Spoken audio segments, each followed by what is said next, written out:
પોરબંદરના બડેજ ગામે રબારી સમાજનું મહાસંમેલન યોજાયું છે। રબારી સમાજના ભુવા દ્વારા આયોજન કરાયું છે।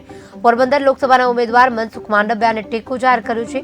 બડેજ ખાતે 6 જિલ્લાના રબારી સમાજના આગેવાનો હાજર રહ્યા છે। પોરબંદર, દ્વારકા, જામનગરથી રબારી સમાજમાં લોકો આવ્યા।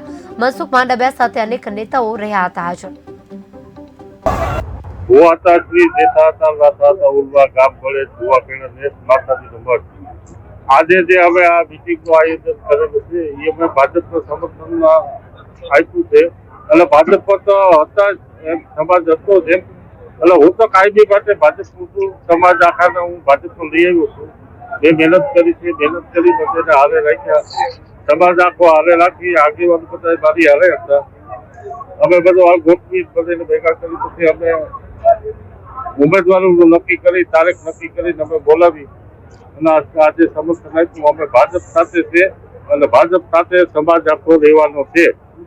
આજે ખાસ કરીને કોણ નેતા ઉપસ્થિત થયા અને કોઈનો ભાજપમાં પ્રવેશ થયો કે ભાજપનો પ્રવેશ અમે પેલા કરી દીધો તો જે કોંગ્રેસનો ભાઈઓ બધા હતા એનો પેલા કોંગ્રેસમાં નીકળીને ભાજપમાં આવી ગયા છે। મારા પ્રવાસ દરમિયાન હું જનતાનો સંપર્ક કરી રહ્યો છું। કેન્દ્ર સરકાર અને રાજ્ય સરકારની યોજનાના લાભાર્થીઓને મળી રહ્યો છું, ખેડૂતોને મળી રહ્યો છું, શહેરીજનોને મળી રહ્યો છું, યુવાનોને મળી રહ્યો છું।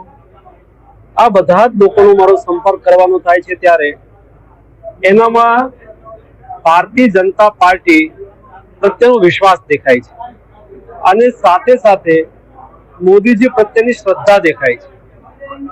આ બંનેના વાતના આધારે હું એટલું કહી શકું કે આ ચૂંટણીમાં ગુજરાતમાં 26 માંથી 26 સીટ આવશે।